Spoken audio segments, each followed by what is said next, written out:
Assalamu alaikum wa rahmatullah and welcome to Living Muslim. May Allah subhanahu wa ta'ala reward you all for joining us. Today we're speaking about marriage, and as marriage plays a very big role in the life of every single believer, we're here today to ask the question, what is a halal wedding and how can I have a halal certified wedding? Joining me today in the studio is my very special friend and our very dear guest, Sheikh Bilal Dannoon, who is also known on the streets as the Love Doctor. Sheikh Bilal, assalamu alaikum wa rahmatullah, and thank you so very much for joining us. Wa alaikum assalam wa rahmatullahi wa barakatuh, and jazakumullahu khairan for having me on your show. Sheikh, I feel very special. I'm falling in love all over again just having you here. It's a real honor to have you. Sheikh, marriage is a real big thing, and the wedding is a really big thing. But before we go to the wedding, I wanted to ask, what are some of the things one should look for when they're looking for a partner, when they're looking for a spouse? What are some of the halal things that people should be looking for? Absolutely. It's very important that you are in a very healthy marriage. You don't want to end up in a toxic marriage because that's going to have a ripple effect. It's going to affect every other part of your life. It's going to affect your emotional state. It's going to affect your physical state. It's going to affect your career. So you do want to be married to the right person, and you do want to do your due diligence, or in other words, do your homework, making sure that you are marrying a person who's going to give you that happiness and that fulfillment that you're looking for in your future. Somebody that, if Allah is to bless you with children, you can say, I honestly would love for my children to be like that person. So it is really, really important that you invest time, money, whatever it is, that's going to ensure that you're going to marry somebody who is a triple M. Triple M. A triple M, that's right. A triple M is... Enlighten me, Chef. Okay, this is like, this stands for Muslim marriage material. Okay? You want somebody seriously that is really going to make you feel good about you. Somebody that is going to be your number one fan, that you actually truly feel that person is my number one fan. Oh, Sheikh, this is too much, man. Do these people really exist? Absolutely, absolutely. But you just need to do your homework. I mean, let's think about it, Brother Hoblos. I mean, before we get into any career, we go to university, we go to school, we go to university, we go to college, we go to TAFE. SubhanAllah, any sort of work that you want to do, any sort of career that you want to take, that you ensure that you do your homework, that you get some training, you do some courses. And marriage is no difference in this day and age, whereby, unfortunately, I know in the Western world, 50% of marriages end up in divorce. Wow. And these are people who, it's a big figure, who were very, very happy, once upon a time, and then they end up being divorced, and that can be quite devastating in many ways. How much should one investigate, or how high should the bar be? I know sometimes people, the criteria is so high, they never end up finding a partner. I think you need to be reasonable in your expectations. Generally speaking, the older you get, the more pickier you become. How high? Well, there's a saying that, subhanAllah, that I endorse, and that is, prior to marriage, open up your eyes 100%. Look for absolutely everything. Ask all the questions that are important to you. But after marriage, close your eyes 50%. Because none of us are perfect, and a perfect marriage really is about two imperfect people that never give up on each other. So it's all about asking the right questions, having maybe a short list for yourself, knowing what you want. And as the saying goes, if you don't know what you want, you're going to get what you don't want. Are you with me? Yeah. You want to make sure that you are marrying, that you put down, even if you have to put it on a piece of paper, and take a note of the things that you do want, and ask yourself, does this person meet the things that I really want in a marriage? Sheikh, when it comes to engagement, what is the Islamic perspective of engagement, and how long should one be engaged for? An engagement in Arabic is known as the khitbah, not to be mistaken for the khutbah, which is a sermon. So the khitbah, the engagement, is whereby somebody, a suitor, a man, a boy, who's ready to get married, has come forward and asked for a woman's hand. And there's been an acceptance on the part of the woman and her family. Once there is an acceptance that, yes, we accept you to be in the process of now getting ready and getting to know our daughter, and then there is a marriage after that, then subhanAllah, that actually is the engagement period. And during this period, no other suitor can come along and ask for her hand. So that's what engaged means. So is that like it's put on hold? Yeah, absolutely. And she can call it off, and he can call it off as soon as there are some red flags. They might see some red flags, and either one of them or both of them, and they decide that they're not compatible. And it's really important that just because you've made that commitment, just because you've gotten engaged, it doesn't mean that you need to follow through. It doesn't mean that you have to, that's it, follow through with this marriage if you feel that you're not yourself around that person, if you don't feel comfortable. So there's no religious obligation? As in, there is no, it's a very informal, it's a formal but informal agreement at the same time, Right. whereby, hey, this woman has been spoken of, so everybody back off. You know, we're not accepting any more, door knocking, so to speak. Yeah. Okay, and then until either she breaks it off or he breaks it off. Because you do find that, and I've come across, a few of these scenarios where, I'll come across a young guy who's really stressed out, and I'll say, what's going on, and he's having some issues with his fiance, I guess, if you like. That's right.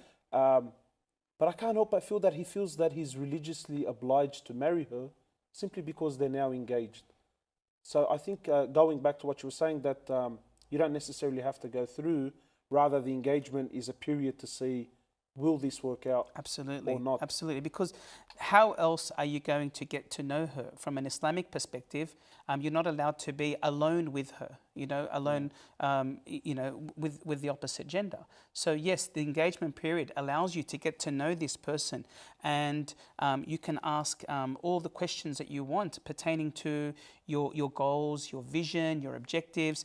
And you did ask a question earlier, how long should you be engaged for? Islam did not specify a period of engagement. So as long as it takes to know that this person is the right person, as long as it takes for you to be maybe financially ready, right. Okay. So there isn't a minimum number of days, weeks, months, what have you. But then again, you don't want to be prolonging the process too long. As soon as you have determined and found out, this person is right for me. Sheikh, I just want to go back very quickly. You said something that that the engagement is a period where either the man or the woman can turn around and say, look, this is not going to work. Now, you do tend to find, unfortunately, in our community, that there is a big stigma for the woman where, if she doesn't want to go ahead with it, she's maybe not happy with the person, it almost becomes impossible for her to sort of speak out. What is the best way for a woman to turn around and say, look, this is not going to happen?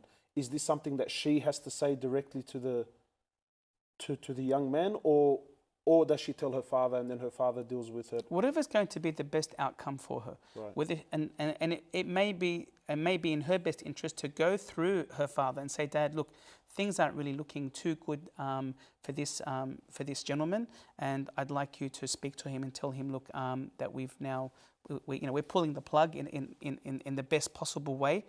And it's about accepting, and it's about moving on, and there's no hard feelings usually. No hard feelings. There shouldn't be any hard feelings. Because again, unfortunately, you do find that when an engagement doesn't work out, you do find that there is some bitterness.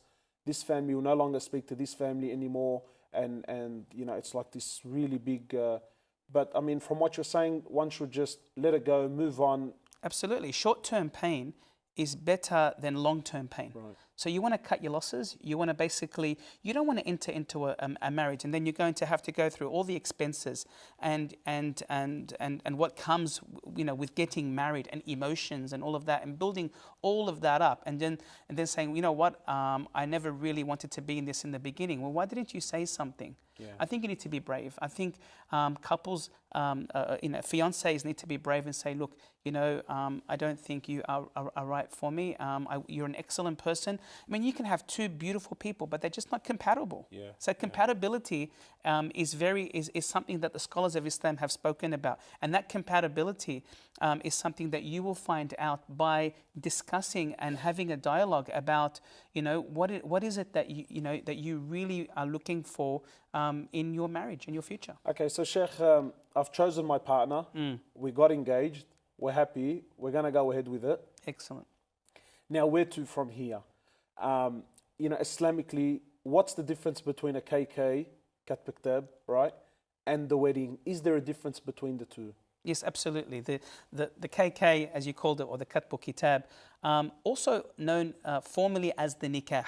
Okay, the nikah is the contract itself, the marriage contract itself, right? So Islamically, is that the word? I don't know if the word wedding is correct.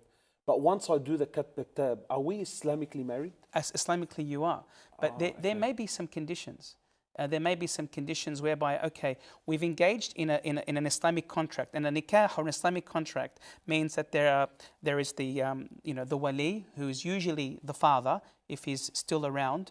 Right. If he's not around, it could be her brother to represent her. So there needs to be some representation for the woman, be it the father, be it the brother, be it the grandfather, be it the paternal uncle, be it she could be a divorcee. And it could be her son, okay? And if there's nobody to be her wali, then it becomes the imam or the sheikh or the celebrant, right? There has to be 2 Muslim male witnesses. There has to be a dowry or a dawah that's written down in the contract. So it's quite a serious engagement here. It's a formal contract. Now, what happens? Everybody's going to do it a little bit differently. Some people will have this contract done, and they will have an actual party or a celebration of some sort. And then they just move out. That's it. It's done. It's a combo. I think, where double hit combo. Exactly, Where you do your KK, you have a little bit of a ceremony. And that ceremony, by the way, is known as the walima. Right. The walima is the wedding feast or the banquet. And this is also part of Islam. It's a sunnah to have a banquet. It's a sunnah. And actually, according to some scholars, it's actually obligatory to publicly announce and declare that you're getting married. Marriage shouldn't be some secretive thing that you do. And this reminds me of the hadith that's found in Bukhari, the hadith of the companion Abdul Rahman ibn Auf. He came from Mecca to Medina, and then when he was in Medina, subhanallah, he was actually offered one of the Ansar, who was a very rich man.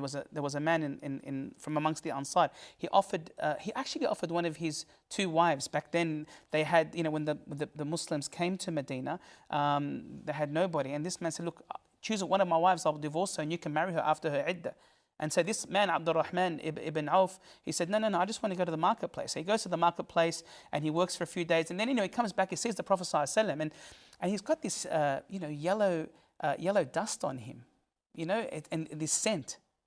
And the Prophet ﷺ says to him, did you get married? Because it was a cultural thing that you'd apply, you'd cake on this scent. You can, just like every groom, puts on his best Chanel. Whether it's what is it, Chanel or.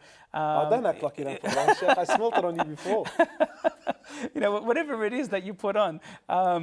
SubhanAllah. So when the Prophet ﷺ, he realized that he had it on. He goes, "Did you get married?" He said, "Yeah, I got married." He said, "What did you give her as a gift?" He said, "I gave her some gold equivalent to the weight. I think it was of a date or the date seed." Right. And then the Prophet ﷺ, he said to him, "Awlim walau bishah," that give a wedding banquet or a wedding feast, even if it's a sheep. So that's the actual the Islamic way. That's the actual feast now. So some people will do it all together at once. In some cultures, they'll do the KK, as you said, first, and then they will actually do the wedding feast. Maybe they might even do that month down the track.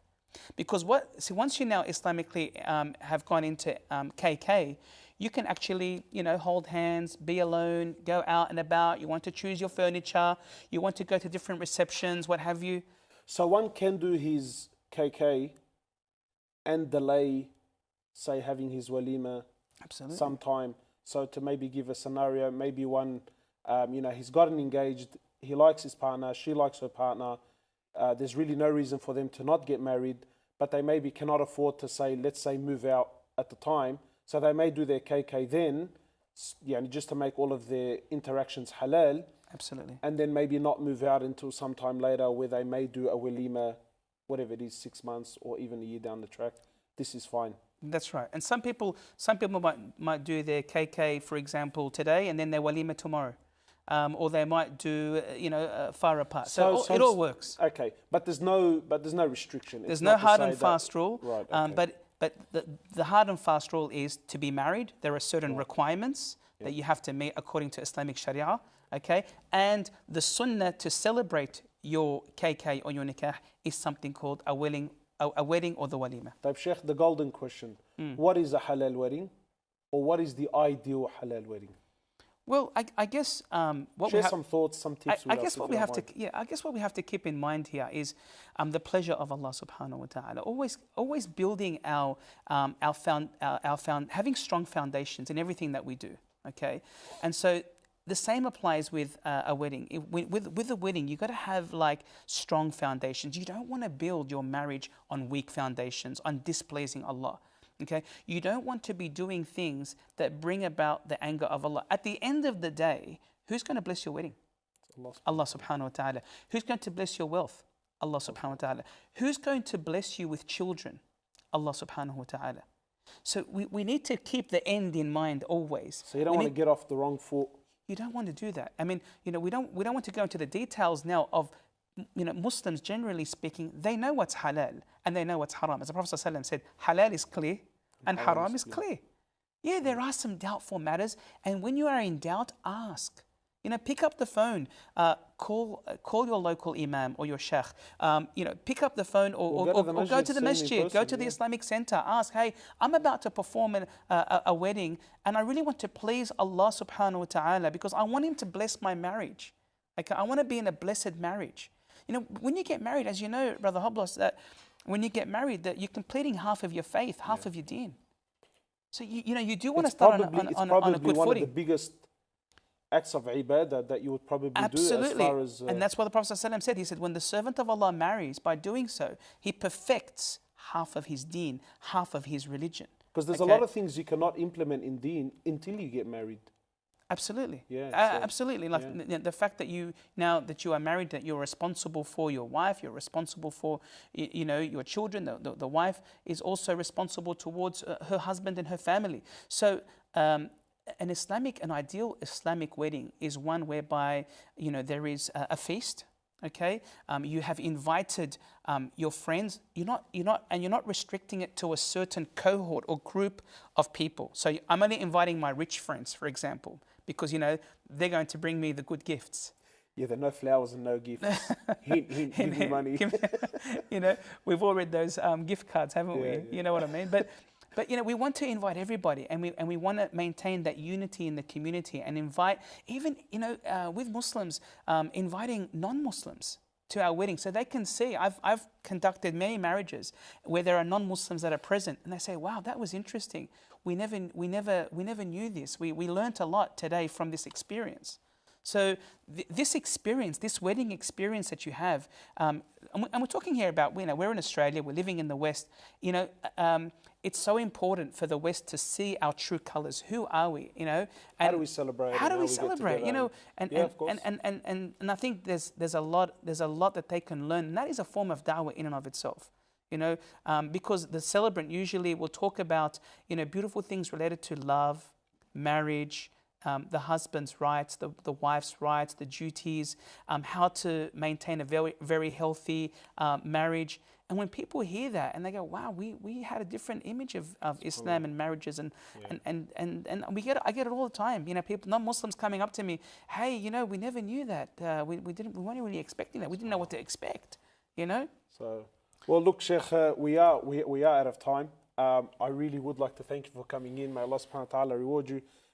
Brothers and sisters, I guess there you have it. Marriage is a big thing. So please do take the time to think about who you're going to marry. And I think the golden rule here is no one can sort of really tell you how to have your wedding and what you should and what you shouldn't do. But I think the golden principle is always ask yourself, would Allah be pleased with my gathering? Yeah? So ask yourself, at my wedding, if the Prophet Muhammad sallallahu alaihi wasallam was to come as a guest, would he be pleased with this gathering? Would he be pleased with what's happening there? And I think that is the most halal wedding, right? So if you want to make your, wedding definitely halal certified, ask yourself, will the Prophet smile if he came to this place, or would he frown? We ask Allah subhanahu wa ta'ala to bless all of our marriages, to bless all of our weddings, to make them as halal as possible. Once again, Sheikh, thank you so very much for coming in. And up until next time, Assalamu alaikum wa rahmatullah.